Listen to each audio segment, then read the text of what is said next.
3 ম্যাচের ওয়ানডে সিরিজে বাংলাদেশ দল অলরেডি 2-0-তে অস্ট্রেলিয়াকে হারায় ফেলছে এবং সেটা স্পোর্টিং উইকেটে। এখন হোয়াইট ওয়াশ করার জন্য আজকে মাঠে নামবে, হোয়াইট ওয়াশ হোক বা না হোক আমরা সবাই ভীষণ খুশি। এই দেশের 20 কোটি মানুষের মধ্যে আপনি যদি একটা জরিপ চালান, যারা ক্রিকেট বোঝেন তারা তো বটেই, যারা ক্রিকেট বোঝেন না তারাও বাংলাদেশ জিতছে এ খবর শোনার পরে অখুশি থাকার কোনো কারণ নাই। আপামর সব মানুষ এই দেশে নিশ্চয়ই এখন দারুণ খুশি। একটা লোক খুশি না, এই ন্যাশনাল ক্রিকেট টিমের ড্রেসিং রুমে একটা লোক ভয়ানক অখুশি, ভয়ানক অসন্তোষ প্রকাশ করছে এবং সেই জিনিসটা বাংলাদেশ ক্রিকেট বোর্ডের যে ফেসবুক সেখানে ভিডিওতে পাবলিশ হয়েছে। সেই লোকটার নাম মোস্তাফিজুর রহমান।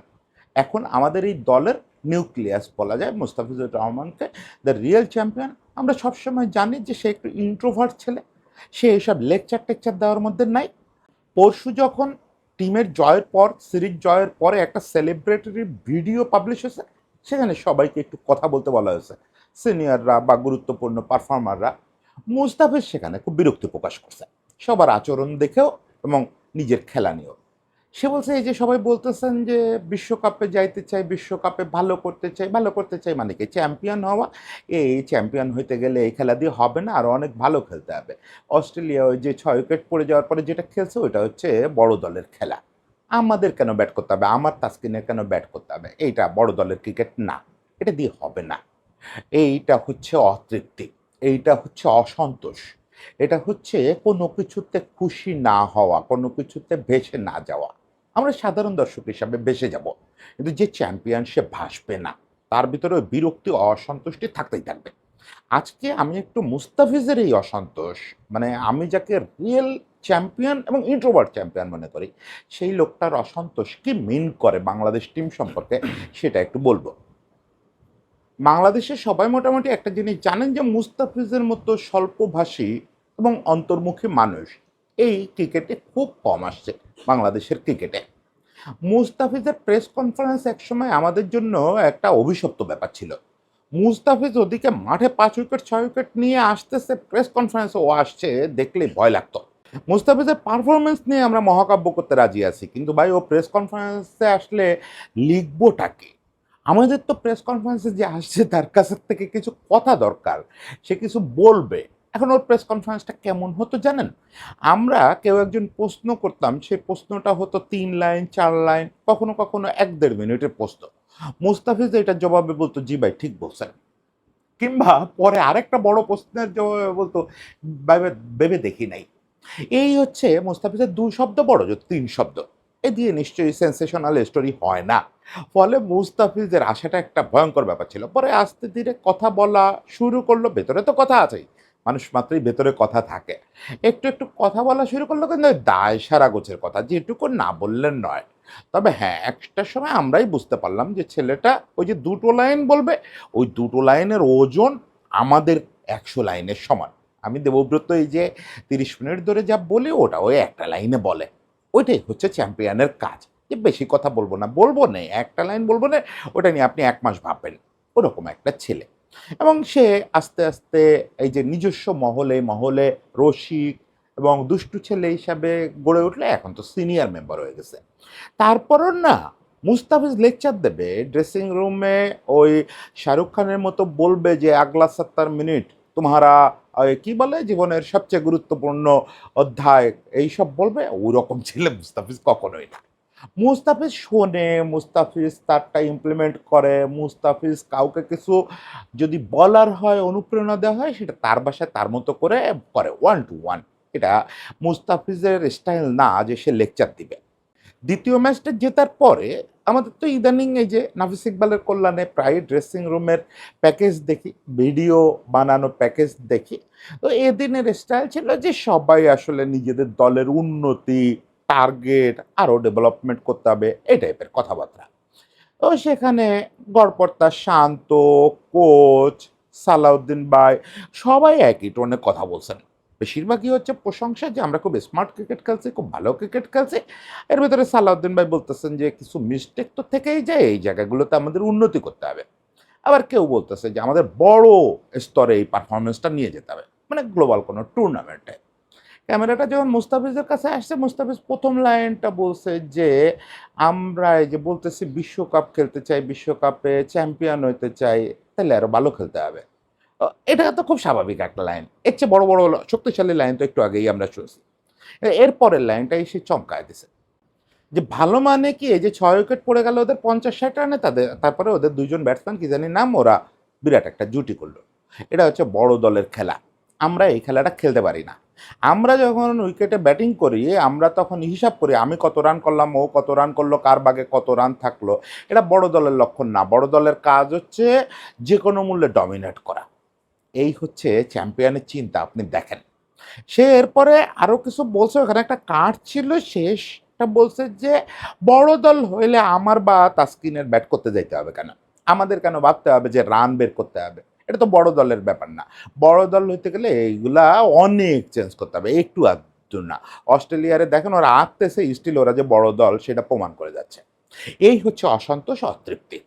প্রথমত কথাগুলো আমি টেকনিক্যালি বিচার করতে চাই না, টেকনিক্যালিও সত্যি, মানে বাস্তবিক অর্থে, প্রায়োগিক অর্থেও কথাগুলো সত্যি, যে আমাদের ব্যাটসম্যানরা এখনও বড় দল সুলভ আচরণ করতে পারতেছেন না।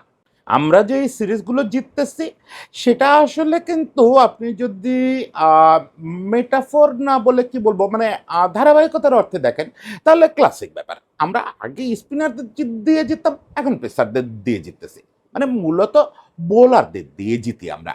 সেটা পৃথিবীর যেখানে বলেন, যে কালে বলেন, যে ইতিহাসে বলেন, আমরা ব্যাটসম্যানদের দিয়ে ক্রিকেট জিতছি এরকম ঘটনা খুব বেশি পাবেন না আপনি। অবশ্যই ব্যাটসম্যানদের বড় ভূমিকা থাকে, আমি খুব বেশি রিকল করতে পারি না। ধরেন আমার মাথায় শুধু সাকিব রিয়াদের ওই চ্যাম্পিয়ন্স ট্রফির জুটিটার কথা মনে পড়ে। এছাড়া যে শুধু ব্যাটিং দাপটে আমরা প্রতিপক্ষের কোণঠাসা করে ফেলছি, এরকম খুব একটা মনে পড়ে না। ব্যাটসম্যানদের রোল থাকে, সেটা হচ্ছে আত্মরক্ষার রোল, যে ব্যাটসম্যানরা কোনো ক্রমে নিজের কাজটা করে আসবে, বোলাররা ডমিনেট করবে। এই তো চলতেছে। ফলে প্রায়োগিক অর্থেই মুস্তাফিজের কথাগুলো খুব গুরুত্বপূর্ণ, যে আমাদের ব্যাটসম্যানদের নিজেদের সুপ্রিম একটা জায়গায় নিতে হবে। আপনি যদি বিশ্ব চ্যাম্পিয়ন হতে চান, আচ্ছা বিশ্ব চ্যাম্পিয়ন বাদ দেন, আপনি যদি এশিয়ার সেরা হতে চান, এশিয়ার সেরা হতে গেলেও তো আপনার ৩টা বিশ্ব চ্যাম্পিয়নকে হারাইতে হবে, শ্রীলঙ্কা, পাকিস্তান, ইন্ডিয়া। তার ভিতরে ইন্ডিয়া সাবেক বিশ্ব চ্যাম্পিয়ন না, ইন্ডিয়া চলমান বিশ্ব চ্যাম্পিয়ন এবং বিশ্বের এখন সেরা দল। ফলে এদের হারাইতে হবে আপনার। সেক্ষেত্রে তো আপনার এই এক পাখা দিয়ে আপনি উড়ে পারবেন না। আপনার দুটো ডানারই সমান শক্তিশালী হইতে হবে, এবং শক্তিশালী মানে কি, ওই যে মাঝারি ভর কেন্দ্রের মতো হইলে হবে না, প্রচণ্ড শক্তিশালী হইতে হবে। দুটো দিয়েই আপনি ডমিনেট করতে পারবেন। ইনফ্যাক্ট ক্রিকেটে যত রকমের পারফর্মিং আছে সবগুলো সেরা করতে হবে। ফিল্ডিং সেরা করতে হবে, ব্যাটিং সেরা করতে হবে, টপ অর্ডারের সেরা, মিডল অর্ডারের সেরা, লোয়ার মিডল অর্ডারের সেরা, বোলিংয়ে পেস, স্পিন, লেগ স্পিন, যত রকম অপশন আছে। ওই শুধু পেসারদের উপরে ভরসা করে বা শুধু এক ধরনের স্পিনারদের উপরে ভরসা করে আপনি চ্যাম্পিয়ন হতে পারবেন না। যদি হয়েও যান ঘটনাচক্রে, সেটা আপনাকে চ্যাম্পিয়নশিপের মর্যাদা দেবে না। এটা হচ্ছে প্রায়োগিক সমালোচনা। হ্যাঁ, প্রায়োগিক সমালোচনা কিন্তু আবার কোনো শেষও নাই। ধরেন কালকে আমাদের ব্যাটিংটাও ভালো হয়ে গেল। একেবারে কালকে কেন, আজকেই ম্যাচ, আজকেই আমাদের ব্যাটিংটা খুব ভালো হয়ে গেল। আমরা দেখলাম যে আমরা আসলে ওই একেবারে স্টিভ ওয়ার অস্ট্রেলিয়ার মতো ব্যাট করা শুরু করছি। Okay fine. তাতে ওকে মুস্তাফিজের মতো চ্যাম্পিয়নরা সন্তুষ্ট হয়ে যাবে, তৃপ্তি ফিরে আসবে না। আমি মুস্তাফিজের মূলত এই কথাটা ধরে আলোচনা করতে চাই, যে এই যে প্রায়োগিক সন্তুষ্টি, এটা আসলে শেষ কথা না। এই যে অংশটুকু, এই অংশটুকু হচ্ছে আপাতত আমাদের গঠন প্রক্রিয়া কাজে লাগবে। কিন্তু আমি যেটা চ্যাম্পিয়নদের ভিতরে দেখতে চাই, সেটা হচ্ছে যে আমি একজন সাধারণ ক্রিকেট দর্শক। আমি কিন্তু জয় মানে জয়। আমি কিন্তু বলব যে বাংলাদেশ অস্ট্রেলিয়ারে হারাইছে, অস্ট্রেলিয়ার যেমনই টিম হোক, আমরা যে জায়গায় জিতি জয়। এবং এখানে তো প্রবল প্রতাপের সঙ্গে জিতছি বলে এটা জয়। কিন্তু একজন চ্যাম্পিয়ন এভাবে ভাববে না। একজন চ্যাম্পিয়নের ভাবনা হচ্ছে যে, না হইল না রে ভাই, হইল না, আরও বেটার করা দরকার ছিল। আপনি অস্ট্রেলিয়ার ওই স্টিভ ওয়ার অস্ট্রেলিয়ার কথাই বারবার বলে, আমাদের দেখা সেরা টিম তো ওইটা। আমরা তো ক্লাইভ লর্ডের টিমও দেখি নাই, ডন ব্র্যাডম্যানের টিমও দেখি নাই। তো ওই টিমটার দিকে তাকাবেন, যখন মাঝারি মানের কোনো দলকে তারা সামনে পায়, তো ওই দলটার ধরেন 40 রানে 5 উইকেট পড়ে গেছে। অন্য যে কোনো দল তার ওই সময় আর সর্বোচ্চ শক্তি প্রদর্শন করতো না। তারা কি করতো, যে এই পার্ট টাইম বোলার টানো, পার্ট টাইম বোলার টানে ওই দলটা 80 করতে পারলে করুক। না, স্টিভ ওয়ার ওই দলের ব্যাপার ছিল যে, সেটা যদি মাঝারি দল হয়, বড় দলও হয়, বিপাকে পড়ছে, ওরে শেষ করে দাও। ও গর্তে পড়ছে পাঠায় ধরো, গর্তে পড়ছে যেন এই গর্ত থেকে নাক উঁচু করেও নিঃশ্বাস নিতে না পারে। That was Australian style. এবং আপনি যদি স্থায়ীভাবে চ্যাম্পিয়ন হিসেবে নিজেকে ডিক্লেয়ার করতে চান, ট্রফির কথা বলতেছি না, চ্যাম্পিয়ন হিসেবে, তাহলে আপনাকে ওই রুথলেসনেসটা দেখাইতে হবে, যে আপনি কোনো তৃপ্তি দেখাইতে পারবেন না। ওরে হারাইছি এভাবে হারাইলে হবে না, সামনের দিন ওরে নিঃশ্বাস বন্ধ করে হারাইতে হবে। ও 40 রানে 5 উইকেট হারাইছে, ও 41 রানে অল আউট হবে। এই বাকি সব বোলাররা তাদের বেস্টটা দাও এখন। আমি দেখতে চাই এখানে যে কোনো আর ওদের ব্যাটসম্যান যেন নিঃশ্বাস নিতে না পারে। এই যে অতৃপ্তির জায়গাটা, ওই 41 রানে অল আউট করেও ড্রেসিং রুমে গিয়ে সে আফসোস করবে, ওই যে মাঝখানে একটা 7 রানের জুটি হয়েছে, ওইটা যদি না হইতে দিতাম, ওইটাও হইতে দেওয়াটা ভুল হয়েছে। এই অতৃপ্তি মানুষকে চ্যাম্পিয়ন করে, এই অতৃপ্তি মানুষকে শ্রেষ্ঠত্বের পথে নিয়ে যায়। ক্রিয়েটিভ এবং কম্পিটিটিভ এই দুটো সেক্টরে আপনি যদি তৃপ্ত হয়ে যান, ইউ উইল বি ফিনিশ। আপনি যদি একবার ভাবেন যে আমি পেরে গেছি, আমি ভালো কিছু করছি, আপনি আর জীবনে কিছুই করতে পারবেন না, ভালো তো দূরে থাক, কিছুই করতে পারবেন না। আপনি একদম আক্ষরিক অর্থে আপনার মৃত্যু পরোয়ানা লেখা হয়ে যাবে। একই সঙ্গে আপনি যদি সন্তুষ্ট হন, তাহলে আপনার এগোনোর পথও বন্ধ হয়ে যাবে। সেই জন্য অতৃপ্তিটা চ্যাম্পিয়নদের জন্য খুব জরুরি। ধরেন আমাদের চোখের সামনে আমরা কত এরকম উদাহরণ দেখি। সচিন টেন্ডুলকারের ক্ষেত্রে আমরা দেখছি কি, সচিন টেন্ডুলকারের এই ভুবনে জয় করতে একটা ক্রিকেট মাঠের একটা ঘাস বাকি ছিল না। পৃথিবীর সব কিছু জয় করছেন, কিন্তু এই লোকটা অতৃপ্ত। এই লোকটা 2011 বিশ্বকাপ জিতবে, একটা ওয়ানডে বিশ্বকাপ জিতবে। আচ্ছা বলেন, 2003 বিশ্বকাপে সে যে পারফর্ম করছে, দলটা যেভাবে একা হাতে ফাইনালে তুলছে, এরপরে তার আর একটা টিম ট্রফি খুব জরুরি জীবনে? সচিন টেন্ডুলকারের জীবনে ওটা খুব জরুরি না। সচিন টেন্ডুলকারের ওটা লাগবে, তাহলে কি বিশ্বকাপ জিতেই অবসরে নেব না? সচিন টেন্ডুলকারের আরও রান লাগবে, টেস্টে আরও রান লাগবে, অমুক লাগবে, তমুক লাগবে, কোনো তৃপ্তি শেষ নাই, ক্ষুধার শেষ নাই। মেসির কথা ভাবেন, মেসি জীবনে কি না পাইছে। 2020-এর আগ পর্যন্ত, 2020 পর্যন্তই তো শুধু ন্যাশনাল টিমের হয়ে কোনো ট্রফি বাদে, ওই যে বললাম পৃথিবীর এমন কোনো একটা ঘাস বাকি ছিল না যেটা তার জিততে বাকি আছে। সমস্ত সাফল্য তার পায়ের নিচে এসে বসে আছে। কিন্তু না, ন্যাশনাল টিমের হয়ে ট্রফি লাগবে, পাইলাম ট্রফি, কোপা, ফিনালসিমা হবে না, বিশ্বকাপ লাগবে, আবারও কোপা লাগবে, তাতেও সন্তুষ্ট না, আবার বিশ্বকাপ খেলতে আসছে। এবার হয়তো ট্রফি জিতবে কি জিতবে না কেউ জানে না। কিন্তু কেন আসছে? আসছে হচ্ছে অতৃপ্তির জন্য। হয় নাই, আরও আরও চাই, আরও চাই। ব্যক্তিগত কারণে চাই না, সাফল্যের ক্ষুধা। এই সাফল্যের ক্ষুধা তাদের অতৃপ্ত লাগে। ক্রিস্টিয়ানো রোনালদোর কথা ভাবেন, এই রাত পোয়াতে না পোয়াতেই দেখা যাবে 1000 গোলের মালিক হয়ে গেছে। এই ইউরোপে যেতে নাই, হেন কোনো জিনিস নাই। একটা সুপারম্যান ফুটবলার যে ভিন্ন ভিন্ন ক্লাবের হয়ে দুনিয়া জয় করে বেড়াইছে, কোনো একটা ক্লাবের হয়ে না, নানা জায়গায় দুনিয়া জয় করছে, তার কোনো সন্তুষ্টি নাই। সে ইউরো জিতাইছে একটা দলকে, ফাইনালে ডাগ আউটের সামনে বসে চিল্লায় পাল্লায় ভাঙা পা নিয়ে হইচই করে ইউরো তো জিতছে, এখনো বিশ্বকাপে তেমন কিছু করতে পারে নাই। এই প্রায় বৃদ্ধ, আসলে তো 41 বছর বয়স মনে হয়। 41 বছর বয়স কি, 41 বছর বয়সে আমরা বেশিরভাগই কাজবাজ ছেড়ে দিই।